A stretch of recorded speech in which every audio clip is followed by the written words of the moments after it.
Novel میں ماہ کامل ہوں کہ یہ دوسری قسط ہے۔ الارم کی آواز پر سراقہ کی آنکھ کھلی تھی۔ یہ الارم اسے ہمیشہ برے لگتے تھے، مگر انہیں لگانا بھی ایک مجبوری تھا۔ آنکھ کھلی تو ارد گرد نگاہ بھی پڑی۔ کمرے کی کھڑکی کھلی ہوئی تھی۔ اس نے یکدم ہی دانت پیسے۔ حالانکہ رات میں سونے سے قبل جب جہاندار اس کے کمرے میں بیٹھا اس کے لیپ ٹاپ پر کام کر رہا تھا، سراقہ نے اسے تاکید کی تھی کہ کمرے سے جانے سے پہلے یہ کھڑکی بند کر جائے، مگر وہ حد درجہ کا ڈھیٹ ثابت ہوا تھا۔ وارڈروب سے کپڑے نکالتے ہوئے اس نے خود کو ایک بار آئینے میں دیکھا۔ نیند میں ڈوبی آنکھیں اور بکھرے بال۔ اب تو ویکینڈ پر حویلی جا کر ہی سکون آنے والا تھا۔ کام تو صرف شہر میں ہوتا تھا۔ گہرے رنگ کا بھورا کوٹ نکال کر اس نے کرسی پر رکھا اور شاور لے آیا۔ گھڑی 10 بجا رہی تھی۔ یہ گھر دادا اکر نے حویلی والوں کے لیے ہی بنایا تھا تاکہ جب وہ شہر آئیں تو یہاں قیام کر سکیں، لیکن چند سالوں سے اس گھر کی چابیاں سراقہ کی ہان کے پاس تھیں، کیونکہ آفس کے سلسلے میں صرف وہی شہر میں رہا کرتا تھا۔ اپنی پسند کے مطابق سیٹنگ تبدیل کرنا اور گھر میں بے شمار نئی چیزوں کا اضافہ کرنا اس کا نیا مشغلہ تھا۔ جہاندار، گمبھیر آواز میں پکارتے ہوئے اس نے اپنے بالوں میں برش پھیرا۔ اس کے کمرے کے سامنے جہاندار کا کمرہ تھا، اور چونکہ اس کا دروازہ کھلا ہوا تھا تو اسے یوں آواز دے کر اٹھانا مناسب سمجھا۔ 12 بجے میٹنگ ہے یار، تم نے پریزنٹیشن تیار کی؟ ہاں، مگر اسے آواز ہی کہاں جا رہی تھی۔ رات 3 بجے تک پریزنٹیشن تیار کر کے جو سویا تو اب تک سویا ہی پڑا تھا۔ کوٹ پہنتے ہوئے اس نے پرفیوم خود پر چھڑکا۔ گاڑی کی چابی اٹھاتے ہوئے اب وہ جہاندار کے کمرے کا رخ کر رہا تھا۔ اتنی ٹھنڈ میں بھی پنکھا پوری رفتار سے چل رہا تھا۔ جہاندار، اس نے دوبارہ پکارا اور ساتھ ہی کمر پر کوہنی ماری۔ کراہنے کی آواز کے ساتھ اوندھا لیٹا جہاندار سرت سے سیدھا ہوا۔ تمہارے دماغ میں ہڈی ہے کیا؟ وہ یکدم ہی تکلیف اور غصے سے دھاڑا۔ 10 بجے ہیں اور 12 بجے میٹنگ ہے۔ اب کی بار اگر تم نے میٹنگ اٹینڈ نہیں کی تو میں دادا اکر کو بتاؤں گا کہ آپ کا یہ پوتا ناہنجار ہے۔ کس منہ سے رخصتی مانگو گے پھر؟ وہ سنجیدہ سپاٹ لہجے میں دھمکی دیتا ہوا بولا۔ 12 بجے میٹنگ؟ تم نے کل ہی اسٹاف کو 2 بجے کا کہا تھا۔ وہ ششدر ہوتا ہوا اٹھ بیٹھا۔ ہاں، مگر شام میں کچھ گیسٹ آ رہے ہیں، اس لیے میٹنگ کے اوقات تبدیل کر لیے تھے۔ اس نے جہاندار کی سائٹ میں سے اپنا لیپ ٹاپ اٹھایا۔ اور ہاں، حویلی سے اپنا لیپ ٹاپ لے کر آنا چاہیے تھا۔ کڑی نگاہ ڈالتے ہوئے وہ باہر کی جانب بڑھنے لگا تھا جب جہاندار کی آواز آئی۔ یہ بھی ٹھیک ہے کہ تم اپنی مرضی سے چلتے ہو۔ اس نے دراز کھول کر سگریٹ کا ڈبہ نکالا۔ سراقہ جو باہر نکل رہا تھا اسے سگریٹ کا ڈبہ نکالتا دیکھ کر دوبارہ پلٹا۔ ڈبہ اس کے ہاتھ سے چھین کر اپنی جیب میں ڈال لیا۔ سگریٹ بھی اپنی لانی چاہیے تھی۔ پھر وہی ایک گھوری۔ جہاندار اسے دیکھتا رہ گیا۔ اسے ہمیشہ جہاندار کا یوں تاخیر سے اٹھنا غصہ دلاتا تھا، اور یہ وہی غصہ تھا جس پر جہاندار صرف اس کا چہرہ دیکھتا رہ گیا تھا۔ سینوں پر بیٹھتے ہوئے اس نے نیلوفر کو دیکھا جو فیروزہ سے پودوں کو پانی ڈلوا رہی تھی۔ یہ آنگن نیلوفر نے دادا اکبر کی خواہش پر سجایا تھا۔ انہیں پیڑ پودوں سے کافی لگاؤ تھا۔ ہلکی ہلکی ہوا اس کے گیلے بالوں کو خشک کرنے کی کوشش کر رہی تھی۔ ماہ کامل اپنی ہتھیلی کی لکیروں کو دیکھنے لگی۔ بدر عالم ابھی تک بے خبر تھا اور وہ اس خوف میں مبتلا تھی کہ اسے کیسے بتائے۔ سلیم نے بتایا تھا کہ دادا اکر سراقہ اور باقی لوگوں کو لے کر اتوار کے روز آنے کا ارادہ رکھتے ہیں۔ وہ مکمل خاموش ہو چکی تھی۔ حالانکہ دن چڑھ آیا تھا مگر اس نے بدر عالم کو ناشتے کا بھی نہیں پوچھا تھا۔ تم خوش ہونا ماہ کامل؟ نیلوفر کی آواز نے اسے سر اٹھانے پر مجبور کیا۔ وہ یک ٹک ان کا چہرہ دیکھنے لگی۔ مجھ سے پوچھ رہی ہیں نیلی؟ اس کا خالی خالی سا لہجہ نیلوفر کو خاموش کروا گیا۔ بدر عالم کو بھی بتا دو، انہوں نے اسے مشورہ دیا۔ سب سے زیادہ تکلیف دینے والی بات ہی یہی تھی کہ وہ بدر عالم سے دور ہو رہی تھی۔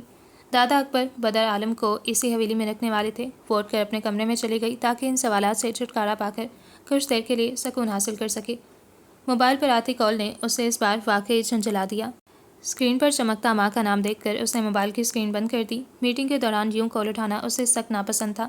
وہ یہ بھی جانتا تھا کہ اسے کال کیوں کی جا رہی ہے، اور اگر اس نے کال اٹھا لی تو یقیناً اسے ماں کو سنبھالنا مشکل ہو جائے گا۔ سلائڈز کے ذریعے اپنی بات سمجھاتا جہاندار پرجوش کھڑا تھا۔ کچھ جوش اس لیے بھی تھا کیونکہ میٹنگ کے اختتام پر اسے جانان سے ملنا بھی تھا۔ Thank you Jahandar case? Manager کی آواز ابھری تھی، اور اب وہ تمام لوگ سراقہ کے بولنے کا انتظار کر رہے تھے، گویا تقریر کا اختتام ہوا ہو۔ ہم ان ڈیلز پر بعد میں غور کریں گے۔ مسٹر فرحت، جو ڈیل ہمارے اشتیاق صاحب کے ساتھ تھی وہ فائل میرے روم میں پہنچا دیں۔ اسٹاف میٹنگ روم سے باہر نکلنے لگا۔ مسٹر فرحت حکم مانتے ہوئے باہر نکل گئے۔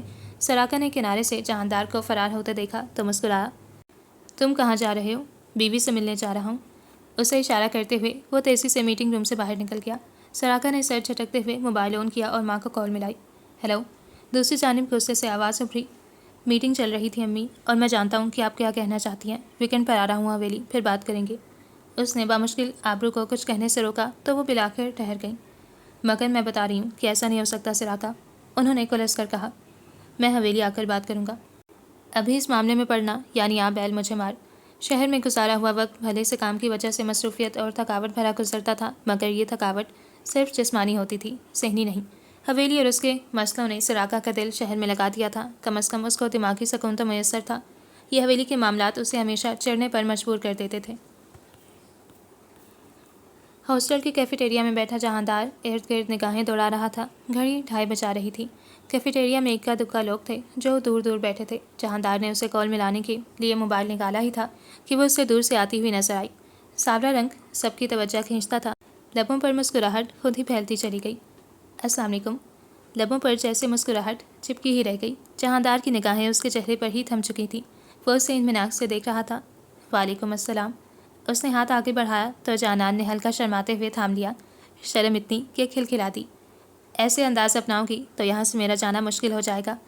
گمبھیر آواز میں بے پناہ محبت تھی۔ جانان نے اپنا سر پر دوپٹہ درست کیا۔ اس کی بات پر وہ ایک بار پھر سے ہنس دی۔ اس کی ہنسی میں جہاندار کو زندگی دکھتی تھی، شوخ و چنچل اور ہنسمکھ سی لڑکی۔ یہ سوٹ آپ پر اچھا لگ رہا ہے۔ جانان اب اس کی ڈریسنگ پر غور کر رہی تھی۔ سیاہ سوٹ پر سیاہ ٹائی، بال سلیقے سے بنے ہوئے تھے، ہاتھوں میں ایک گھڑی اور لبوں پر مسکراہٹ سجی۔ اسے اپنی قسمت پر رشک ہوا۔ آفس سے آ رہا ہوں، میٹنگ میں سر کھپا کر سیدھا تمہارے پاس چلا آیا۔ میری محبت کھینچ لائی آپ کو۔ شریر لہجہ ہوا تو وہ ہنس پڑا۔ تمہاری تو محبت کھینچ لاتی ہے جانان۔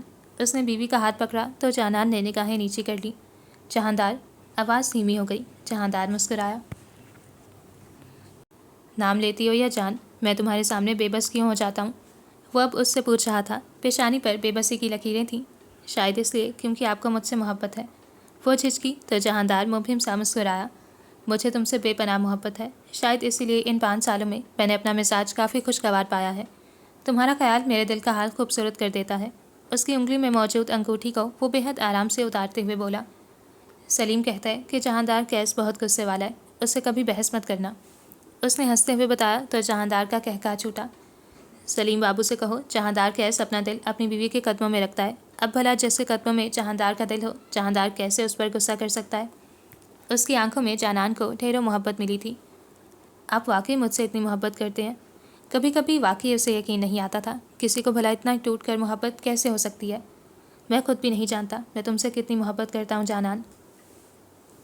نکاح کے 6 ماہ تک مجھے لگتا تھا کہ شاید میں ہی آپ کو پسند کرتی ہوں، لیکن پھر جب پہلی بار آپ کا خط آیا تو یقین ہو گیا کہ اس سفر میں آپ ہی میرے ساتھ ہیں۔ گھنی لمبی پلکیں جھک گئی تھیں۔ مجھے تو تم سے ہی محبت تھی، اور اگر دادا نکاح نہ کرواتے تو بھی میں تم سے ہی نکاح کرنے کی خواہش کرتا۔ میں تمہارے لیے کچھ لایا ہوں۔ اس نے کہتے ساتھ کوٹ کی جیب سے انگوٹھی نکالی۔ جانان نے مسکراہٹ دبانے کے لیے لب بھینچ لیے۔ جس انگلی سے جہاندار نے انگوٹھی نکالی تھی، اسی انگلی میں جہاندار اسے اپنی دی ہوئی انگوٹھی پہنا رہا تھا۔ ان خالی ہاتھوں میں صرف میری دی ہوئی انگوٹھی جچتی ہے جانے جان۔ اس نے جانان کی پرانی انگوٹھی میز پر رکھی۔ یہ بہت خوبصورت ہے۔ انگوٹھی پر چمکتا موتی اسے بے پناہ بھایا۔ میری محبت کی طرح؟ ہاں، آپ کی محبت کی طرح۔ اس کی محبت کا سحر چلا تھا اور وہ اس کی خوبصورت انداز و بیاں میں کھو گئی۔ اسے نہیں یاد کہ کب اس کی آنکھ لگی اور مگر نیند کسی شور سے ٹوٹی تھی۔ اس نے گھبرا کر تیزی سے دوپٹہ پکڑا اور کھڑکی سے باہر جھانکنے لگی۔ آنگن میں نیلوفر کے سجائے پودے سب ٹوٹے ہوئے تھے اور بدر عالم جنونی ہوتے ہوئے اب انہیں اٹھا کر دیوار پر مار رہا تھا۔ شہاب اور سلیم اسے روکنے کی بھرپور کوششوں میں تھے، مگر وہ بے قابو تھا۔ ماہ کامل نے بوکھلاتے ہوئے نیچے کی جانب دوڑ لگائی۔ ٹھہر جاؤ۔ اس نے بامشکل اس کا بازو پکڑا جو بار بار اس سے چھوٹ رہا تھا۔ بدر عالم نے جھٹکا دے کر ہاتھ چھڑوانا چاہا، مگر یکدم ہی اس کا جسم ڈھیلا پڑ گیا۔ اس نے پلٹ کر بہن کو دیکھا جو اسے نم ہوتی آنکھوں سے دیکھ رہی تھی۔ بدر عالم۔ شاداب اسے پکارتے ہوئے قریب آئے تو بدر نے جھٹکے سے خود کو ماہی کے ساتھ پیچھے کیا۔ شاداب وہیں ٹھہر گئے۔ وہ انہیں سرخ آنکھیں پھاڑ کر دیکھ رہا تھا، جیسے قریب نہ آنے دینا چاہتا ہو۔ میں پہلے ہی بہت تھکی ہوئی ہوں، مجھے مزید مت ستاؤ بدر۔ اس کی آنکھوں میں ڈھیروں آنسو تھے۔ حالات نے اسے بری طرح تھکا دیا تھا۔ سختی سے ہاتھ اس کی گرفت سے نکالتی ہوئی وہ لب بھینچ گئی۔ بدر عالم نے اسے حیرانی سے دیکھا۔ یکدم ہی غصہ بڑھا اور اس نے پاؤں مار کر ایک عملہ اور توڑا۔ بدر عالم۔ وہ چیخی۔ تیور چڑھے ہوئے تھے۔ ماحول میں سناٹا چھا گیا۔ بدر نے پلٹ کر اسے بگڑتے ہوئے دیکھا۔ دادا اکبر جو چاہتے ہیں بس وہی ہوگا۔ تمہاری عقل میں یہ بات جلدی آ جائے تو بہتر رہے گا۔ کمرے میں جاؤ۔ اس نے اندر جانے کا اشارہ کیا۔ شاداب نے ٹھٹک کر بیٹے کو دیکھا جو بے یقینی سے ماہ کامل کو دیکھ رہا تھا۔ ابھی فوراً۔ وہ اسے مزید تماشا نہیں بنانے دینا چاہتی تھی، اس لیے بلند آواز میں بولی۔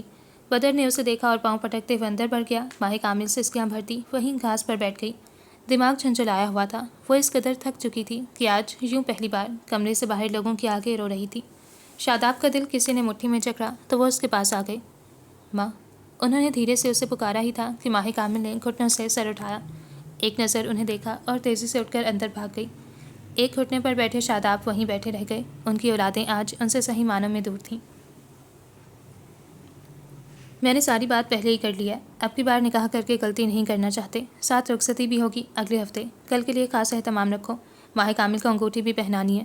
دادا اکثر حکم کر رہے تھے اور ان کے پیچھے کھڑی آبرو بیٹے کو غصے اور چڑچڑے پن سے گھور رہی تھی۔ سراقہ نے آنکھوں ہی آنکھوں میں انہیں ٹھہرنے کا کہا اور دادا اکثر کو سننے لگا۔ میرا جانا ضروری ہے، اس نے پیشانی کھجائی اور دادا نے بھویں اچکائی تھیں۔ نہیں پوتے، بالکل بھی نہیں، تم سے غائبانہ نکاح بھی کروا دیں گے۔ کہتے کہتے آخر میں برہم ہوئے۔ سراقہ نے لب کھینچ لیے۔ تیاری مکمل رکھنا، آبرو اس کو تمہاری جگہ انگوٹھی پہنائے گی اور زینت مٹھائیوں کے ٹوکرے کا انتظام دیکھ رہی ہے۔ انہوں نے صرف فیصلہ سنایا تھا جسے سب نے سنا تھا۔ جہاندار نے زینت کو دیکھا جو آبرو کو دیکھ رہی تھی۔ اماں کیا سوچ رہی ہیں؟ اس کی آواز ابھری۔ نہیں، کچھ خاص نہیں، تم دوبارہ شہر کب جاؤ گے؟ زینت نے سر جھٹکا۔ فی الحال ابھی نہیں، شاید پیر کے روز۔ سراقہ کا لیپ ٹاپ کھولتے ہوئے وہ ارد گرد سے بیگانہ ہوا، البتہ اس نے سراقہ کو آبرو کے پیچھے جاتے دیکھا تھا۔ تم میرے اکلوتے لڑکے ہو، میں کیسے تمہاری شادی چندہ کی لڑکی سے کروا دوں؟ وہ اپنے بال پکڑنے تک کو آ گئی تھی اور سراقہ اپنے مزاج کے مطابق لب بھینچے کھڑا تھا۔ میں خود ماہ کامل سے شادی کرنے کی خواہش رکھتا ہوں کیا، لیکن دادا اکثر کی بات ماننا میرے لیے سب سے زیادہ اہم ہے، اور دوسری بات اس میں کوئی قباحت بھی نہیں۔ آپ خواہ مخواہ چندہ پھپھو کا ذکر کیوں نکال رہی ہیں؟ وہ چلائی تو گیا، گمبھیر بھاری آواز بلند ہوئی۔ محبوب کے لیے حویلی سے بھاگی عورت کی بیٹی میں اپنی بہو کی صورت میں کبھی قبول نہیں کر سکتی۔ وہ پوری قوت سے چیخیں تو سراقہ نے تیزی سے ارد گرد دیکھا جہاں کوئی نہ تھا۔ دھیرے بولے، دادا سن لیں گے۔ اس نے دانت پیسے۔ ایک تمہارا باپ ہے جو سنتا نہیں اور ایک تم۔ میں بتا رہی ہوں سراقہ، وہ لڑکی مجھے تیری بیوی کی صورت میں کبھی قبول نہیں ہو سکتی۔ آبرو کا انداز بھرا ہوا تھا۔ کسی کے کردار کی گواہی آپ دیں گی امی؟ ان سب باتوں کے درمیان آپ حقیقت کو اکثر جھٹلا گئی ہیں۔ بہرحال میں مزید اس موضوع پر بات نہیں کرنا چاہتا۔ دادا اکثر جیسا چاہیں گے بس ویسا ہی ہوگا، آپ کو حقیقت تسلیم کرنی ہوگی۔ جینس کی جیب میں ہاتھ ڈالتے ہوئے وہ کندھے اچکا کر رہ گیا۔ آبرو نے بے رخی سے منہ پھیر لیا، مگر سراقہ رکے بغیر ہی پلٹ گیا۔ وہ خود کو ان معمولی سی بیکار باتوں میں الجھانا نہیں چاہتا تھا۔ آنگن کو بھی خوب سجانا، مردانے میں خوشبو کا چھڑکاؤ کراؤ فیروزہ۔ اسے شہانہ اور جہاں کی تمام آوازیں آ رہی تھیں۔ ماہ کامل نے آنکھیں موند کر پین رکھا۔ کاش جانان بھی ہوتی، ماہ کامل کے اس اہم دن کے موقع پر خوب چہچہاتی پھرتی۔ اسے نیلی کی بھی آواز آئی تھی۔ ہیلو، ماہ کامل نے کال اٹھائی۔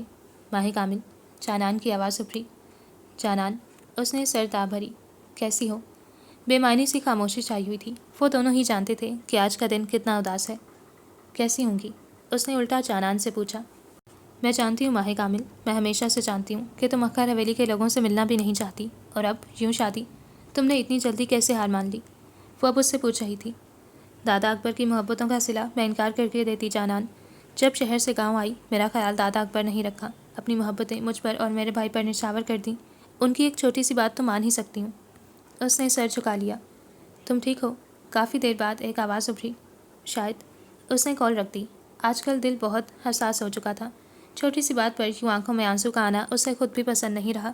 اسے محسوس ہوتا جیسے وہ بے بس ہو رہی ہو۔ ماہ کامل نے بدر کا سوچا جو اب تک کمرے سے باہر نہیں آیا تھا۔ اس سے ملنے کے لیے ماہ کامل کو خود کو مضبوط کرنا تھا، کہیں اس کے آنسو پر خود نہ رو پڑے۔ اتوار کے روز دادا اکبر نے سب کو حویلی میں صبح ہی صبح اٹھا دیا تھا۔ ماہ کامل جب نیچے آئی تو برآمدے کو پھولوں سے سجایا جا چکا تھا۔ اس نے ایک نگاہ بدر عالم کے بند کمرے کے دروازے پر ڈالی اور سانس خارج کرتے ہوئے ناشتے کی میز پر بیٹھ گئی۔ بھائی صاحب کی حویلی سے سب لوگ آ رہے ہیں، آج حویلی میں بہت رونق ہوگی۔ وہ خوشی سے پھولے نہ سمائے۔ ماہ کامل نے بدر عالم کی کمی واضح محسوس کی۔ نہ جانے اس نے رات کچھ کھایا بھی تھا یا نہیں، اس کے اشاروں کی زبان تو صرف ماہ کامل جانتی تھی۔ بدر کہاں ہے؟ اس نے اکبر دادا کو پوچھتے سنا۔ کمرے میں ہے ابا میاں، کل کے بعد سے باہر ہی نہیں آیا، ہم سبھی پریشان ہیں۔ نیلی پریشانی سے گویا ہوئی۔ کیا مطلب؟ کسی نے اس کے کمرے کا دروازہ نہیں کھٹکھٹایا؟ وہ ٹھٹکے۔ ہمیں لگا تھا کہ ناراضگی وقتی ہے، وہ ٹھیک ہو جائے گا۔ آپ جانتے ہیں وہ ماہ کامل کے علاوہ کسی کی سنتا ہی نہیں۔ کامل، دادا نے حیرت سے اسے دیکھا جیسے کہہ رہے ہوں کہ تم نے اس کو پوچھا نہیں۔ رہنے دیں اسے تنہا، چند دن کوئی نہیں پوچھے گا تو عقل ٹھکانے پر آ جائے گی۔ وہ اپنے سامنے رکھی خالی پلیٹ کو دیکھ رہی تھی. لہجہ سخت نہیں تھا تو نرم بھی نہیں تھا. مگر بیٹا ایسے کیسے؟ انہیں بدر کے لیے برا لگا. کیا چاہتے ہیں وہ؟ ابا میاں وہ کامل کی سراکت سے شادی پر بھڑکا ہوا ہے. اکثر حویلی کے تعلقات نے اسے مزید غصہ دلایا ہے. اس بار نیلی نے سمجھایا تو دادا خاموش ہو گئے. گویا اس موضوع پر وہ بات کر کے بدر کی بات نہیں مان سکتے تھے. ماہی کامل نے ایک نگاہ ان پر ڈالی اور بے دلی سے ناشتے کی جانب متوجہ ہوئی. مجھے کچھ سمجھ نہیں آ رہا. برش بالوں میں پھیرتے ہوئے اس نے جہاندار کو دیکھا. کیا سمجھ نہیں آ رہا؟ ہینڈسم تو لگ رہے ہو. جہاندار شاید اس کی بات سمجھا نہیں تھا. میز کی دراز سے گھڑی نکالتے ہوئے اس نے کلائی میں باندھی. میں اچھا لگنے کی بات نہیں کر رہا جہاندار. مجھے سمجھ نہیں آ رہا کہ میرا یوں سے شادی کرنے کے لیے حامی بھرنا ٹھیک تھا یا نہیں. اگر دادا چندا پھپھی کی بات نہ کرتے تو میں شاید کبھی نہیں مانتا. اس نے پریشانی سے چہرے پر ہاتھ پھیرا. تم نے ماہ کامل کو دیکھا ہے. اس میں ایسی کوئی بات نہیں جس کے لیے اسے ریجیکٹ کیا جائے. یہ بات نہیں ہوتی. انسان کا خوبصورت ہونا ہی صرف معنی نہیں رکھتا یار. میں نے اسے یوں پہلی بار دیکھا، پہلی ملاقات پر، اور دوسری ملاقات پر منگنی. میں شادی کے لیے تیار بھی نہیں ہوں. اور دادا کا کہنا ہے کہ اگلے ہی ہفتے نہ صرف وہ میرا نکاح کروانے والے ہیں بلکہ اس دن ماہ کامل رخصت ہو کر آ جائے گی. میں ذہنی طور پر بالکل تیار نہیں ہوں اس شادی کے لیے جہاندار. میرے دل میں اس کے لیے کچھ نہیں ہے، ذرا بھی نہیں. کیسے چلے گا یہ رشتہ؟ مگر مجھے خوف ہے. مجھے رشتوں کے ٹوٹنے سے خوف محسوس ہوتا ہے. رشتوں کا ٹوٹنا مجھے ہمیشہ سے خوف دلاتا ہے. وہ اس وقت الجھا ہوا تھا. جہاندار نے اسے بغور دیکھا. تمہیں نہیں لگتا کہ تم بہت زیادہ سوچ رہے ہو؟ سراقہ نے گہری سانس خارج کی. اب سب کو یہی لگتا رہے گا کہ سراقہ کی ہاں زیادہ سوچ رہا ہے. برش میز پر پٹکنے کے انداز میں رکھتے ہوئے اس نے ایک آخری بار خود کو آئینے میں دیکھا. رشتہ ٹوٹنے کا خوف کسے نہیں ہوتا سراقہ؟ مجھے بھی ہے. اور اسی لیے تو میں بس جانان کو رخصت کروا کر اپنے پاس لانا چاہتا ہوں. کل کو پھر کوئی فساد کھڑا ہوگا اور ہمارے درمیان پھر کئی سالوں کی دوریاں آ جائیں گی. مگر جانان ابھی اپنی پڑھائی مکمل کرنا چاہتی ہے اور ایک یہی وجہ ہے کہ میں خاموش ہوں. ایک بار اس کے امتحانات ہو جائیں میں مزید اسے خود سے دور نہیں رہنے دوں گا. اس بار جہاندار کے جواب میں سراقہ کچھ نہ بولا.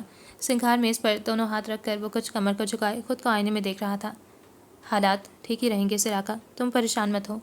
اس نے سراقہ کی کمر تھپتھپائی. تم جانتے ہو اسے اکثر حویلی نہیں پسند. اسے یہاں کے لوگوں سے نفرت ہوگی جہاندار. سراقہ نے لب بھینچ لیے. تم کیسے کہہ سکتے ہو کہ اسے نفرت ہوگی؟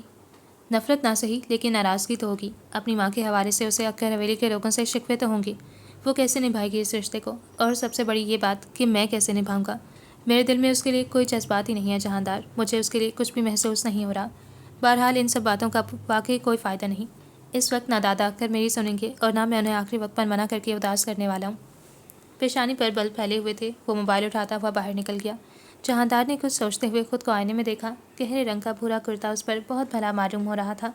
ہلکی ہلکی شیو اور آنکھوں میں ایک چمک سی تھی. بھرے بازو پر ہاتھ پھیرتے ہوئے اس نے ابھرتے ہوئے مسلس محسوس کیے اور کسی کو سوچ کر بے ساختہ مسکرا دیا. وہی لڑکی جس نے اس کی زندگی میں رنگ بھرے تھے. اس سے اب سانسوں کی ڈور بند گئی تھی. وہ اب اس کی جدائی کا سوچ بھی نہیں سکتا تھا. اب سب کچھ ناممکن تھا. ماہ کامل پر ہلکے رنگ بہت خوبصورت لگتے ہیں. نیلی نے اسے ہلکے رنگ کی گلابی فراک میں دیکھا تو بے ساختہ بول اٹھی. اپنی ادیبہ بڑی پیاری ہے. اس نے جہاں کو کہتے سنا. اسے ہلکے رنگ کی لپسٹک لگاتے ہوئے فیروزہ نے اسے آخری بار دیکھا. آپ تو نیلوفر باجی سے بھی کافی مشابہت رکھتی ہیں. میری بھانجی ہے مگر یہ مجھ سے زیادہ اپنی ماں جیسی دکھتی ہے. جانتی ہو ماہ کامل مجھے ایسا لگ رہا ہے جیسے میں چندا کو دیکھ رہی ہوں. انہوں نے یہ بات جہارا کی ناموجودگی میں کہی. ماہ کامل نے پلکیں اٹھا کر انہیں دیکھا. کیہان بھائی کی شادی پر اس نے تمہاری طرح ہلکے رنگ کا گلابی جوڑا پہنا تھا اور آج جب میں تمہیں دیکھ رہی ہوں تو خیال آ رہا ہے کہ جیسے تم ہی چندا ہو. نازک سی چندا، خوبصورت سی چندا. انہوں نے اس کی کلائیوں میں چوڑیاں ڈالیں. ماہ کامل کا چہرہ مزید سنجیدہ ہوا. چندا جتنی پیاری تھی زمانے نے اس کے ساتھ اتنا ہی برا کیا. کھڑکی سے آتے شور نے اسے اکثر دادا کے آ جانے کی نوید سنائی. نیلوفر چمکتی آنکھوں سے نیچے چلی گئی. آپ کچھ کہتی کیوں نہیں؟ فیروزہ نے اس کی چپ کو واضح محسوس کیا. میں خاموشی اچھی ہوں. بھلا وہ کیا اور کیوں کہتی؟ بہرحال میں نیچے جا رہی ہوں. باورچی خانے میں میری ضرورت ہوگی. اس نے پیروں میں چپل پہنتے ہوئے نیچے کا رخ کیا تو ماہ کامل آنکھیں موند کر رہ گئی. اس نے پہلی بار دادا اختر کو اپنی آنکھوں کے سامنے دیکھا تھا. دونوں بھائیوں میں کافی مشابہت تھی. البتہ دادا اختر کے بال زیادہ سفید تھے. اس نے آج جہاندار کو بھی دیکھا جو اپنے بھائی جیسے کزن کے اتنے بڑے موقع پر بے انتہا خوش نظر آ رہا تھا. اس نے سراقہ کو اس وقت دیکھا تھا جب وہ آنگن سے گزر کر ڈرائنگ روم میں جا رہا تھا. جانے کیسے نظر بھٹک کر اس تک پہنچی. اس کا چہرہ سنجیدہ اور کسی بھی تاثر سے خالی تھا. ماہ کامل کو اپنی ذات ایک بار پھر حیران ہوتی محسوس ہوئی. عجیب بات یہ تھی کہ اس نے دادا اختر کو جانان کے نکاح پر بھی نہیں دیکھا تھا. آج سے قبل وہ جب حویلی آئے ماہ کامل کمرے میں ہی ٹھہرا کرتی تھی۔ اس نے سراقہ کی ماں کو بھی دیکھا، جن کی بھویں چڑھی ہوئی تھیں اور جن کو دیکھ کر شاداب کا چہرہ سخت ہوا تھا۔ اندر کے رازوں سے وہ ہمیشہ لالم ہی رہی تھی اور وہ یہ بات بھی خوب جانتی تھی۔ انگوٹھی تم پہنا دو زینت، میرے سر میں کافی درد ہو رہا ہے۔ ان کی آواز مردانے تک گئی تھی۔ جہاں زینت ان کی بات سے بوکھلائیں، وہیں مردانے میں بیٹھے مرد بھی ٹھٹکے۔ سراقہ نے دونوں ہاتھوں کی انگلی آپس میں چکر کر پردے کو دیکھا جس کے پار خواتین بیٹھی تھیں۔ بھلا امی کو یہ سب کرنے کی کیا ضرورت تھی؟ دادا اکبر نے غصے سے سراقہ کو اشارہ کیا، جیسے کہہ رہے ہوں یہ سب کیا ہو رہا ہے۔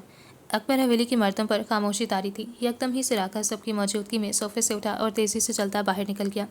لاؤنج کے دروازے پر کھٹکا ہوا۔ نیلی نے آہستگی سے دروازہ کھول کر آنے والے کو دیکھا۔ مجھے امی سے بات کرنی ہے۔ انداز سپاٹ تھا۔ کہو۔ آبرو نے صوفے پر بیٹھے بیٹھے جواب دیا۔ باہر آئیں۔ یہ سب کوئی بڑی بات نہیں تھی۔ آبرو کے رویے سے دونوں حویلی والے آشنا تھے۔ زینت نے پیار سے ماہ کامل کو دیکھا جو معاملہ سمجھنے کی کوشش کر رہی تھی۔ تم تو بہت پیاری لگ رہی ہو۔ اس کی تھوڑی پکڑتے ہوئے وہ مسکرا کر بولیں۔ ماہ کامل رسماً سا مسکرائی۔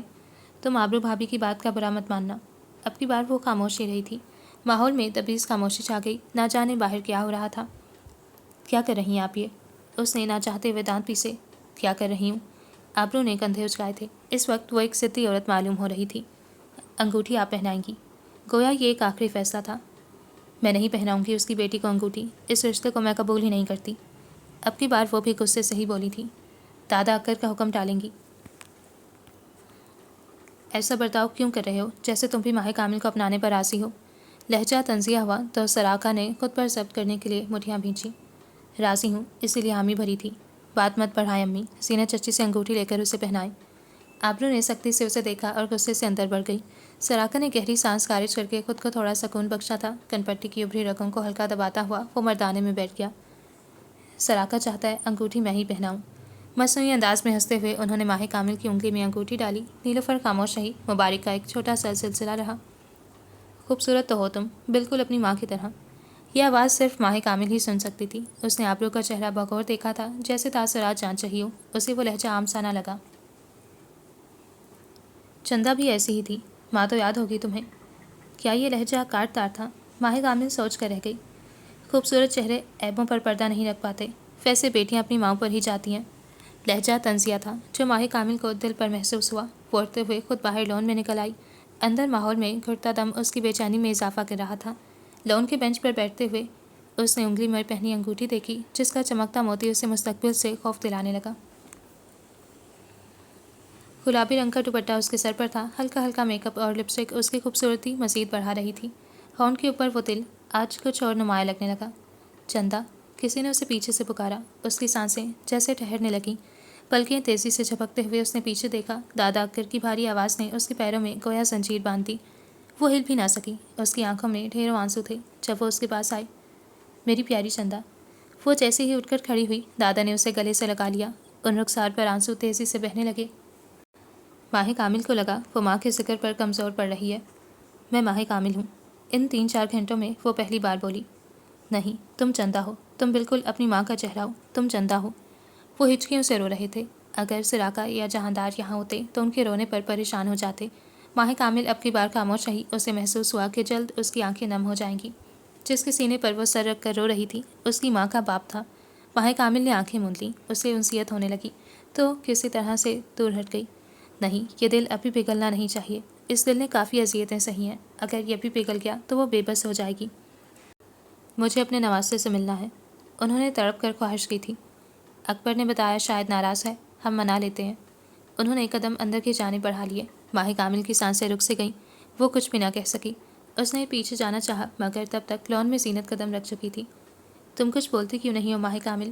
لبوں پر مسکراہٹ پھیلی ہوئی تھی۔ ان کا انداز اتنا خوبصورت تھا کہ وہ آواز پر ہی ٹھہر گئی اور دوبارہ سے بینچ پر بیٹھ گئی۔ آپ کا نام کیا ہے؟ مطلب میں آپ کو کیا کہوں؟ اس کی آواز پر وہ قدرے متاثر ہوئیں۔ تم کتنا میٹھا بولتی ہو۔ مجھے سراقہ کی ہونے والی بیوی کی حیثیت سے زینت چچی کہہ سکتی ہو، حالانکہ میں تمہاری ممانی بھی ہوں۔ انہوں نے محبت سے اس کی پیشانی چومی۔ وہ جواباً مسکرا دی۔ شکریہ۔ یہ پہلی شخصیت تھی جنہوں نے اسے کافی متاثر کیا تھا۔ تمہارا منگیتر سراقہ حویلی کا پہلا پوتا ہے، سب سے سمجھدار ہے اور ذمہ داریوں کو سمجھنے والا۔ تمہیں کبھی افسوس نہیں ہوگا۔ وہ نہ جانے کیوں اسے یہ سب بتا رہی تھی۔ ماہ کامل خاموش ہو گئی۔ سمجھدار تو میں بھی ہوں اور ہینڈسم بھی، مگر جس چہرے کو میں یہاں ڈھونڈنا چاہتا ہوں وہ مجھے شہر میں ملے گا۔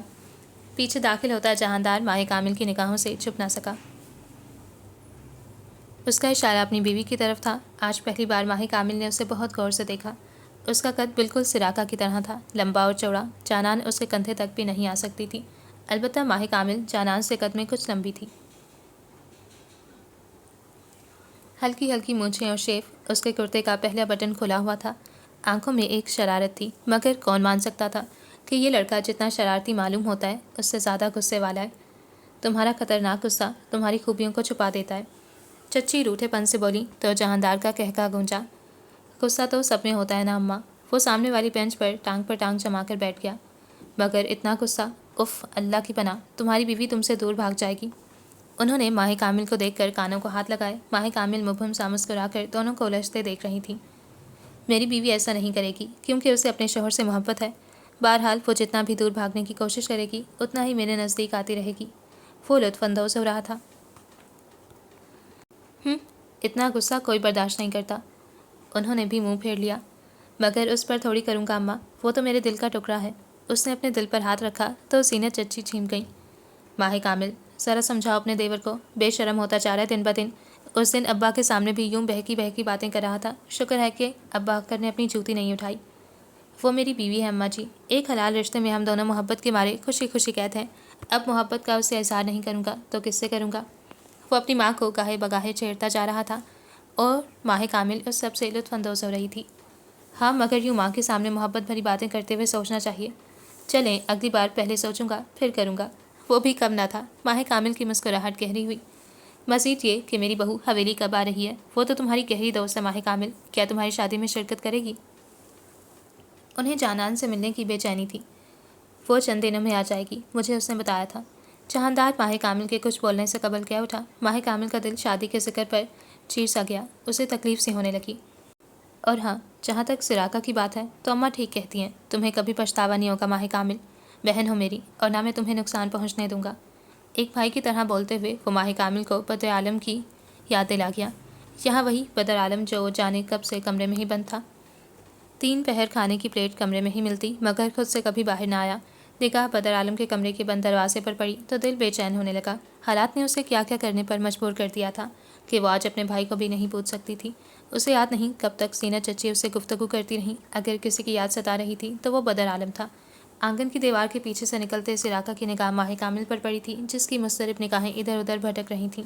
ہلکا میک اپ اور تلاشتی نگاہیں اس کے ہونٹوں کے اوپر کا سیاہ تل سراقہ کو اپنی جانب متوجہ کر گیا۔ وہ اسے ایک ہی رخ پر کھڑے بہت انمناک سے دیکھ رہا تھا۔ جانے کب تسلسل ٹوٹا اور وہ وہیں سے پلٹ گیا۔ شہاب نے اس سے پوچھا بھی تھا کہ اگر وہ ماہ کامل سے ملاقات کرنا چاہتا ہے تو کر سکتا ہے، مگر اس نے صاف انکار کر دیا۔ اب جو ہونا تھا وہ ہو رہا تھا، سب باتیں بے فائدہ تھیں۔ تم تو اپنی عمر سے بھی بڑے لگتے ہو برخوردار، بے حد محبت سے بدر عالم کے سر پر ہاتھ رکھتے ہوئے وہ گرم جوشی سے بولے۔ البتہ دوسری جانب سلیم کے پسینے چھوٹے ہوئے تھے کہ کہیں بدر عالم کو دوبارہ غصہ نہ آ جائے، اور اگر آ گیا تو وہ سب کے چکے چھڑائے گا۔ سپاٹ لہجہ کسی کی نظروں سے چھپا نہیں تھا۔ خود اکھر دادا نے بھی محسوس کیا تھا کہ وہ خاموش تھے کیونکہ اس کی وجہ بھی وہ جانتے تھے۔ میری چندہ کا بیٹا ہمارا بھی بیٹا ہے، آج میں بے پناہ خوش ہوں، تم دونوں کو بہت یاد کیا میں نے۔ اس کی کمر پر ہاتھ پھیرا گیا، مگر وہ شاید بنا کسی تاثر کے بیٹھا تھا۔ اس کی طبیعت کچھ درست نہیں ہے دادا، اس لیے آرام کر رہا ہے۔ اب کی بار سلیم بولا تھا اور دادا اکھر پریشان ہوئے تھے۔ خیریت، سب ٹھیک ہے نا؟ جی، بس ذرا موسم بدل رہا ہے، اس کا ہی اثر ہے۔ نہ جانے کتنی مبالغہ آرائی مزید کرنی پڑے گی۔ انہوں نے جانے سے قبل بھی اسے بہت دیر گلے سے لگائے رکھا تھا۔ ماہ کامل اسے ایک بار بھی نہ دیکھ سکی کیونکہ اس کے اندر پہنچنے تک دادا اکھر اس کمرے سے باہر آ گئے تھے اور بدر عالم وہ دروازہ ایک بار پھر بند کر چکا تھا۔ ہم بہت خوش ہیں، شادی کے انتظامات کا آغاز پہلے ہی کر چکے ہیں۔ اگلے ہفتے اسی وقت پر سراقہ اور ماہ کامل کا نکاح کر دیا جائے گا اور ہم اپنی بیٹی کو ساتھ لے جائیں گے۔ انہوں نے شاداب سے پوری دعوت میں ذرا بات نہ کی تھی۔ آخر بات بھی کیوں ہی کرتے، ان کی بیٹی کا مجرم جو ٹھہرا۔ اس طرح 2 حویلیوں کا آپس میں رشتہ مزید مضبوط ہو جائے گا۔ دادا اکبر خوش تھے۔ اب کی بار بھی ماہ کامل نے اپنے باپ کو دیکھا تھا جو خاموش کھڑا تھا۔ ان کی خاموشی نے اسے ایک بار پھر مارا، یعنی کہ وہ اس کے لیے کبھی کچھ نہ کر سکتے تھے، نہ اپنے بیٹے کی خاطر کہ وہ اپنی بہن کے بنا کیسے رہے گا۔ وہ مر جائے گا اور اگر نہ مرا تو خود کو مار دے گا۔ دوسرے کمرے میں بیٹھی ماہی کامل نے گہری سانس بھر کر آنکھیں موند لیں، جانے یہ وقت اس کے خلاف تھا یا ساتھ۔ آنکھوں میں موتی چمکے تھے اور دیکھتے ہی دیکھتے وہ رخسار پر بہنے لگے۔ اس رات سب کے سونے کے بعد وہ بدر عالم کے پاس آئی تھی۔ اس کے دروازے پر دستک دیتے ہوئے اس نے بھیگی آواز میں اسے پکارا بھی تھا۔ مجھے معاف کر دو بدر عالم۔ سسکیاں گونجنے لگیں اور دروازے کے اس پار کھڑے بدر عالم نے تکلیف سے سر جھکا لیا۔ ایک بار دروازہ کھول دو۔ دونوں ہتھیلیاں دروازے سے چپکی ہوئی تھیں۔ اس نے دوبارہ دستک دی۔ وہ کیسے پہچانتی تھی کہ وہ رو رہا تھا؟ یکدم ہی دروازہ کھلا اور ماہی کامل نے اس کی سوجی ہوئی آنکھوں کو دیکھا۔ ابھی وہ کچھ کہتا ہی کہ بدر عالم اپنے بستر پر بیٹھتے مڑ گیا۔ میں کھانا لاتی ہوں۔ وہ تیزی سے کچن میں پلٹی اور کھانا پلیٹ میں نکالنے لگی۔ کھیر کا پیالہ بناتے ہوئے وہ مستقبل بھائی کے بارے میں سوچ رہی تھی۔ تمہارے لیے دادا اکبر نے کھیر بنوائی ہے۔ کمرے میں داخل ہوتے ہوئے وہ زبردستی مسکرائی۔ اس کے برابر بیٹھی ہی تھی کہ بدر عالم اٹھ کھڑا ہوا۔ بدر نے کچھ اشارہ کیا۔ ہاں میں جانتی ہوں، میں بہت بری ہوں، شاید بہت زیادہ۔ مجھے ایسا نہیں کرنا چاہیے تھا، مگر دادا اکبر کو انکار کرنا میرے بس میں نہیں تھا۔ اس کے کہتے ہی بدر عالم نے گلاس فرش پر پھینکا۔ شاید یہ اس کے بے بس ہونے کی علامت تھی۔ اب کی بار وہ دوبارہ سے اشارہ کرنے لگا۔ ماہی کامل کا دل دہل گیا۔ تم کیوں مرو گے؟ تمہیں کچھ نہیں ہوگا، میں تم سے ملنے آتی رہوں گی۔ نیلی، جہارا اور چچا خیال رکھیں گے تمہارا۔ جانان بھی تو ہوگی نا۔ اس کا دل پھٹ رہا تھا مگر بدر عالم رو رہا تھا۔ اس کی آنکھوں میں ماہی کامل نے ڈھیروں آنسو دیکھا تھے۔ یہ بات سبھی جانتے تھے کہ بدر عالم کو سنبھالنا صرف ماہی کامل کے بس میں ہے۔ اس کے علاوہ نہ کوئی پوری طرح سے اس کے اشاروں کی زبان سمجھ سکتا اور نہ اس طرح سے لاڈ اٹھا سکتا جیسے ماہی کامل اٹھاتی تھی۔ وہ اب اس سے لڑ کر اپنی بات منوانے کی کوشش کر رہا تھا۔ آنکھوں میں ڈھیروں آنسو تھے۔ اگر اس وقت بے بسی کی کوئی تصویر ہو سکتی تھی تو وہ بدر عالم تھا۔ ماہی کامل بار بار اسے سمجھاتی رہی، یا شاید دل کو، کیونکہ اس کا دل اور بدر عالم ایک مقام پر کھڑے تھے۔ نہ دل اس فیصلے کو قبول کر پا رہا تھا اور نہ بدر۔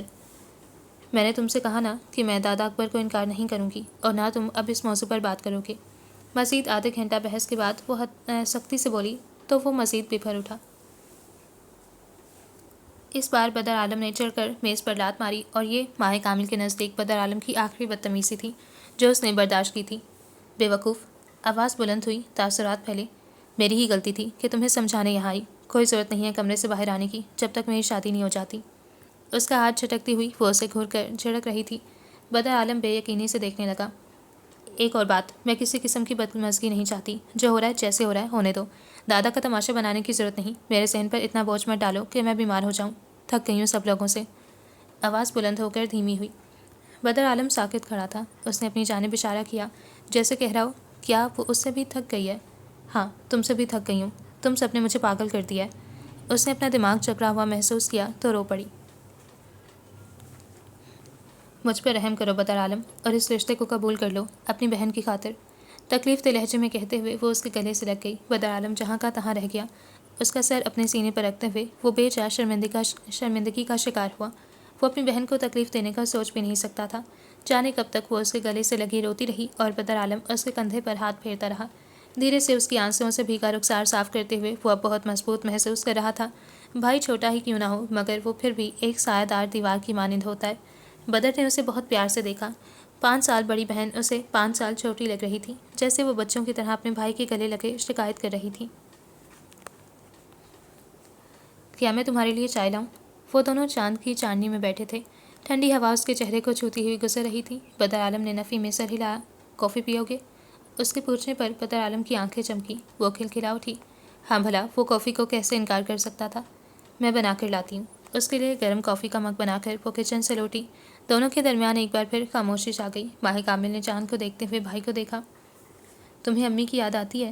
جانے کتنے مہینوں بعد اس نے ماں کا ذکر بدر عالم سے کیا تھا۔ بدر عالم نے اسے سکمی مسکراہٹ سے دیکھا اور اس بات میں سر ہلا دیا۔ مجھے بھی، بلکہ مجھے تو کبھی کبھی لگتا ہے کہ ایک دن امی آئیں گی اور ہم دونوں کو دوبارہ کراچی لے جائیں گی۔ سب کچھ ویسا ہی ہوگا جیسا ہم چھوڑ کر آئے تھے۔ 2 گھر چھوڑ کر، ہمارا وہ باغ جس کے ہم پھول توڑا کرتے تھے، ہماری دوست مشل اور اس کی چھوٹی بلی۔ مالی بابا بوڑھے نہیں ہوئے ہوں گے، ان کے باغ کے پھول ڈھل کر بدصورت نہیں ہوئے ہوں گے۔ مشل اب بھی ویسی ہی ہوگی اور اس کی وہ بیمار بلی اب بھی زندہ ہوگی۔ ماضی کتنا حسین تھا، سارا مسئلہ ہی یہی تھا۔ بدر عالم مسکرا دیا جیسے واقعی ان باتوں کو سوچ رہا ہو۔ اس نے ماہی کامل کے ہاتھ میں انگوٹھی دیکھی جو چاندنی میں چمک رہی تھی۔ سراقہ بہت اچھے ہیں، وہ میرا ضرور خیال رکھیں گے، اور آبرو چچی نے مجھے انگوٹھی بہت چاہ سے پہنائی ہے۔ ان کی محبت واقعی مجھے متاثر کر گئی تھی۔ اسے مبالغہ آرائی کرنی پڑی۔ بدر عالم کو ہر طرح سے مطمئن کرنا بھی ضروری تھا، حالانکہ آبرو اس کی ممانی تھی، مگر سلیم اور جانان کے دیکھا دیکھی وہ بھی کیہان اور آبرو کو چچا اور چچی ہی کہتی تھی۔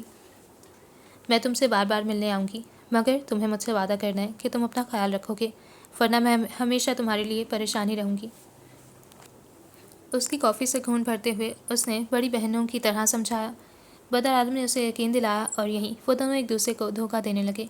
ایک جھوٹ بول کر وہ خوش رہے گی اور دوسرا حامی بھر کر کہ وہ اپنا خیال رکھے گا۔ آج آخری بار ماہ کامل نے بھائی کے ساتھ پوری رات باتیں کرتے گزاری۔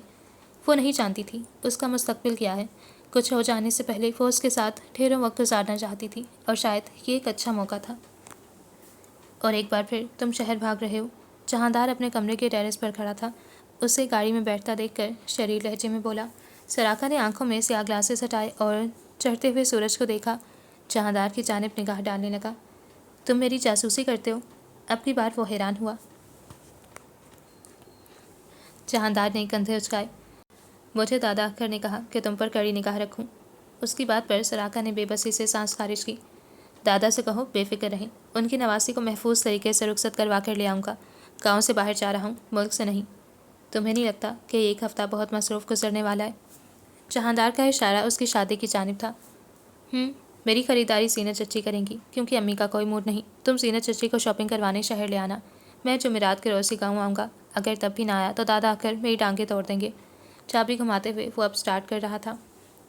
تم اپنی خریداری خود نہیں کرنا چاہو گے؟ جہاندار حیران ہوا۔ اگر میں خریداری کروں گا تو آفس کون دیکھے گا؟ تم آفس آ رہے ہو نا؟ میں آنا چاہتا ہوں، مگر دادا یہاں انتظامات دیکھنے کا کہہ رہے ہیں، شاید ایک دو دن میں شہر کا چکر لگاؤں۔ اسے تفصیلات بتاتے ہوئے وہ سراقہ کو مطمئن کرنے لگا۔ میں انتظار کروں گا۔ گاڑی ریورس کرتے ہوئے وہ گیٹ سے باہر نکالنے لگا۔ جہاندار نے دیوار پر ہاتھ رکھتے ہوئے ایک نظر اس کی نکلتی گاڑی کو دیکھا اور سورج کو دیکھنے لگا، جس کی تپش میں ذرا گرمی نہیں تھی۔ جانان سے گفتگو ہوئے بھی کافی دن گزر گئے تھے، اسے وہ یاد آ رہی تھی، مگر چونکہ اس کے ٹیسٹ چل رہے تھے، جہاندار اسے کال کر کے ڈسٹرب نہیں کرنا چاہتا تھا۔ اسے سوچتے ہوئے ہر بار کی طرح لبوں پر مسکراہٹ پھیلی تھی اور وہ پیشانی کھچاتا ہوا اندر بڑھ گیا تھا۔ وقت گزرتا چلا گیا۔ جانان شادی سے ایک دن پہلے آئی تھی اور اب اس کے ساتھ وقت گزارنے کی خواہش کر رہی تھی۔ چند دنوں کی دوری ہے، پھر میں بھی تمہارے پاس آ جاؤں گی، شریف لہجے میں کہتے ہوئے وہ اس کا موڈ بحال کرنے لگی۔ خدا تمہارا نصیب اچھا کرے جانان۔ ماہ کامل بے ساختہ مسکرائی۔ تمہارا بھی؟ ہاں، وہ سوچ میں پڑ گئی۔ میرا بھی۔ رخصت ہوتے ہوئے شاداب تایا کو گلے تو لگاؤ گی نا؟ اس کا انداز سومائن تھا۔ گلے؟ مگر کس لیے؟ انجان بنتے ہوئے اس نے مڑ کر جانان کو دیکھا۔ جانان کچھ دیر کے لیے کچھ کہہ نہ سکی۔ تمہارے بابا ہیں وہ، اور یہ ایک حقیقت ہے۔ میں ان کی بیٹی ہوں، اور یہ بھی ایک حقیقت ہے۔ میری ماں ان کی بیوی تھی، اور یہ بھی ایک حقیقت ہے جانان، اور اس حقیقت کو نبھانا پڑتا ہے جو وہ کبھی نہیں کر سکتے۔ میں انہیں گلے لگاؤں گی تو مجھے ماضی یاد آنے لگے گا، مجھے ان کی وہ بے رخی یاد آئے گی جس کا شکار میری ماں ہوئی تھی۔ انہیں اور جینا تھا جانان، وہ یہ سب ڈیزرو نہیں کرتی تھی۔ میں اور بدر عالم کیا ان سب حالات کے قابل تھے؟ 10 سال میں اپنی ماں کے ساتھ رہی ہوں، اور ان 10 سالوں میں ہم نے زمانے بھر کی تلخیاں جھیلی ہیں۔ اس کی آنکھیں نہ چاہتے ہوئے بھی بھیگنے لگیں۔ ہم سے اپنے آپ کو دور رکھا تو رکھا، میری ماں کو بھی کم کا سامان پکڑا کر ہم سے دور کر دیا۔ شہر کے پرانے قبرستان میں اپنی ماں کو اکیلا چھوڑ کر میں یہاں آ گئی۔ تم کس باپ کی بات کرتی ہو جانان؟ میں نے انہیں جتنا یاد کیا، اگر کوئی بیٹی کرتی تو اس کا باپ دوڑا چلا آتا، مگر ہاں، یہ شاداب اکبر جہانگیر ہیں، ان پر دولت کا نشہ چڑھا تھا۔ اس نے تکلیف سے آنکھیں میچیں۔ تایا ابا ایسے نہیں ہیں۔ اسے ماہ کامل کے لیے دکھ ہوا۔ اب جیسے بھی ہوں، کس سے فرق پڑتا ہے؟ پانی سر سے گزرے برسوں بیت گئے ہیں۔ جو شخص بیوی اور بچوں کے لکھے گئے خطوں کو پڑھ کر ان کے پاس نہ آیا، اس شخص سے کوئی بعید نہیں۔ میرے دل میں اگر ان کے لیے نفرت نہیں ہے تو ان کے لیے محبت بھی نہیں ہے۔ اس نے بستر پر پھیلے اپنے شرارے کو دیکھا جس کے اوپر جیولری رکھی تھی۔ ماہ کامل کے سوٹ کیس میں تہہ شدہ کپڑے ڈالتی جانان اس کی پیکنگ کروا رہی تھی۔ خط؟ بول جی۔ ہاں، خط جو میری ماں نے ان کے نام لکھے، جن میں وہ ہر بار انہیں لوٹنے کا کہتی تھی جانان، مجھے یاد ہے اب بھی ان میں لکھے گئے چند خط میرے بھی تھے، پھینک دیے ہوں گے بابا نے کہیں۔ آخر میں وہ تنسیاں مسکرائی۔ جانان کا دل برا ہونے لگا۔ تم اور بدر عالم بہت کچھ ڈیزرو کرتے ہو، میں تمہارے لیے بہت سی دعائیں کروں گی۔ ماہ کامل نے اس کے میٹھے الفاظوں پر پلٹ کر اس کا چہرہ دیکھا۔ اس کی سانوری پرکشش رنگت جب چمکتی تھی تو وہ کتنی پیاری لگتی تھی۔ ناک میں چھوٹی سی بالی اور بھوری چمکتی آنکھیں، کبھی کبھی ماہ کامل کو اس پر رشک ہوتا تھا۔ وہ اس کے قریب آ گئی۔ تم بہت اچھی ہو۔ میری ہمدم، میری بہن ہو، اسے گلے سے لگاتے ہوئے نم آواز میں بولی۔ جانان اس کی بھیگی آواز سن کر حساس ہو گئی۔ تم بھی، مگر تم فکر نہ کرو، میں بھی بہت جلد اس حویلی میں آنے والی ہوں، پھر دونوں مل کر اپنے اپنے شوہروں کو ستائیں گے۔ وہ اس کا مزاج بحال کرنا جانتی تھی۔ ماہ کامل مسکرا دی۔ وہ رات نہ جانے کن کن سوچوں میں بیت گئی۔ ایک وہم، ایک اندیشہ، بار بار اپنے چہرے پر ہاتھ پھیرتے ہوئے وہ کوئی حل سوچ رہا تھا۔ اس شادی سے فرار کا کوئی رستہ نہیں تھا۔ کاش وہ ماہ کامل کی خواہش جان سکتا، اس کی رضامندی پوچھ سکتا۔ اس نے ایک آخری بار کمرے کو دیکھا تھا۔ حویلی کی ملازمہ نے یہ کمرہ پور پور چمکا دیا تھا۔ جن سامان کو مرمت کی ضرورت تھی ان کے بدلے نیا فرنیچر آیا تھا۔ اکبر دادا ماہ کامل کو کافی کچھ دینا چاہتے تھے، مگر اکبر دادا نے موقع پر ہی انکار کر دیا۔ ان کا کہنا تھا کہ ماہ کامل انہی کی بیٹی ہے اور وہ بس شادی کر کے اپنی ایک حویلی سے دوسری حویلی آ رہی ہے۔ اگلی صبح وہ کافی تاخیر سے اٹھا۔ حیرت یہ کہ دوپہر ہونے کو آئی تھی، مگر دادا اکبر نے اسے اٹھانے نہ جہاندار کو بھیجا اور نہ کسی کو حکم دیا۔ شاید وہ چاہتے تھے کہ دیر تک آرام کر کے وہ سفر کی تھکن اتار لیں۔ ایک دن پہلے ہی تو وہ شہر سے لوٹا تھا۔ تیاری مکمل ہے، مجھے امید نہیں تھی کہ اتنی جلدی مکمل ہو سکے گی۔ دادا اکبر کی باتیں کھلی ہوئی تھیں اور انہیں دیکھ کر سراقہ کے لبوں پر مسکراہٹ پھیلی تھی۔ آپ خوش ہیں؟ بے پناہ۔ اور تم خوش ہو؟ دادا نے یہی سوال دوبارہ اس سے کیا۔ آپ خوش ہیں، اس لیے میں خوش ہوں۔ اس نے مسکراتے ہوئے نگاہیں چرائیں۔ تمہارے پاس کرنے کو زیادہ کام تو نہیں ہے، اس لیے 1 گھنٹے کے اندر ہی تیار ہونے کمرے میں چلے جانا۔ عصر کے وقت نکاح ہے اور رات 9 بجے رخصتی۔ میں کسی قسم کی تاخیر نہیں چاہتا، تم سمجھ رہے ہو نا بیٹا؟ ملازموں کی چہل پہل جاری تھی۔ مٹھائیوں کے ٹوکرے تھے جو پیک کروائے جا رہے تھے۔ جہاندار نظر نہیں آ رہا۔ ٹانگ پر ٹانگ جماتے ہوئے اس نے سینے پر ہاتھ باندھ کر ارد گرد نگاہ دوڑائی۔ غلام ادھر ہے میرے بھائی۔ یکدم ہی لاؤنج میں جہاندار داخل ہوا۔ اس کے ہاتھ میں استری شدہ نئے کپڑے تھے۔ یہ کیا ہے؟ آپ کے کپڑے جو میں کل ہی شہر سے لے آیا تھا، اب استری کروا کر لایا ہوں۔ اس نے آگے کرتے ہوئے اسے وہ سفید کرتا دکھایا۔ سراقہ نے ایک آئیبرو اچکا کر اسے دیکھا، جیسے امپریس ہوا ہو۔ جہاندار صاحب، خیریت تو ہے؟ آپ میرے کام کر رہے ہیں؟ ان حالات میں بھی وہ اسے چھیڑنے سے باز نہ آیا تھا۔ بھائی جان، آپ دادا کے پہلے پوتے ہیں اور ان کے احکام بھی تو ماننے ہیں۔ اب لوڈو میں آپ کی گوٹی گرے گی تو ہماری گوٹی کی باری آئے گی، ورنہ ہمیں ساری زندگی اپنی زوجہ سے دور رہنا پڑے گا۔ لہجہ شریر ہوا تھا اور سراقہ ہنس پڑا تھا۔ دادا اکبر نے اسے ہنستے ہوئے گھورا۔ یہ لڑکا سب کی گوٹیاں پیٹے گا۔ سکندر ہوں میں، بھویں اوپر کو اٹھی۔ نہیں بیٹا، تم جہاندار ہو۔ دادا اکبر کا یوں کہنا سراقہ کے کہکہوں کو چھوڑنے پر مجبور کر گیا۔ وہیں جہاندار جھیم سا گیا۔ دادا نے تہیہ کیا ہوا ہے کہ میرے خلاف ہی کہنا ہے، اس نے کہتے ساتھ ویسٹ کوٹ صوفے پر رکھا۔ سیاہ رنگ کی ویسٹ کوٹ ہوتی تو زیادہ بہتر لگتا۔ سراقہ آگے ہو کر بیٹھا، اب ویسٹ کوٹ کو دیکھ رہا تھا۔ دلہا باقی افراد سے منفرد معلوم ہونا چاہیے۔ اس حویلی کے دوسرے مرد سیاہ ویسٹ کوٹ پہن رہے ہیں۔ امید ہے تم مزید تنقید کیے بنا بات کو جلد سمجھ جاؤ گے۔ تم مجھے کام کی تفصیلات بتاؤ۔ دلہے کی گاڑی سجنے چلی گئی ہے اور قاضی صاحب وقت پر پہنچ جائیں گے۔ سگریٹ؟ وہ تیزی سے کہتے کہتے ٹھہرا۔ سراقہ نے اسے آنکھیں دکھائیں۔ سگریٹ؟ دادا کی دھار گونجی۔ تم دونوں دوبارہ سگریٹ پینے لگے ہو؟ اب کی بار تو سراقہ نے دل ہی دل میں جہاندار کو گالی دی تھی۔ بھلا یوں بھی کسی کی زبان پھسل سکتی ہے؟ جہاندار نے لب بھینچ لیے۔ سلیم نے سگریٹ کے ڈبے منگوائے تھے دادا، ہم نے گردے مزید خراب نہیں کرنے۔ کیسے اس نے یوں بات پر بھرم رکھا تھا؟ سراقہ نے مسکراہٹ دبائی۔ سلیم بھی پیتا ہے؟ انہیں حیرانی ہوئی۔ ہاں شاید، اس نے شاید بہت دھیمی آواز میں کہا۔ چلو بہرحال تم دونوں جاؤ اور تیاری پکڑو، زیادہ وقت نہیں بچا۔ آرام سے اٹھتے ہوئے انہوں نے تاکید کی تو جہاندار سنجیدگی سے ان کی بات سنتا ہوا اوپر کی جانب بڑھ گیا۔ شہر سے اس کے لیے خاص بیوٹیشین بلوائی گئی تھی۔ آج کے دن بدر عالم اتنا دکھی تھا کہ بالکل خاموش ہو گیا تھا۔ ماہ کامل نے خود کو میک اپ مکمل ہونے کے بعد دیکھا۔ آپ کے بال کافی گھنے ہیں۔ بالوں کا ڈھیلا چوڑا بناتے ہوئے بیوٹیشین نے تعریف کی۔ ماہ کامل اس پورے وقت میں پہلی بار مبہم سا مسکرائی۔ میری امی نے میرے بالوں کا بہت خیال رکھا ہے۔ ذرا سی بات پر اب ماں سے یاد آنے لگتا تھا۔ سرخ لہنگے پر گولڈن کام کافی نفیس تھا، ہاتھوں میں سرخ چوڑیاں اور بھری بھری مہندی۔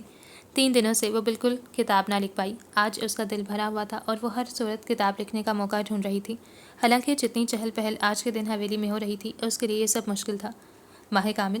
نیلی نے اندر داخل ہوتے ساتھ ہی پھٹی آنکھوں سے اسے دیکھا۔ جی؟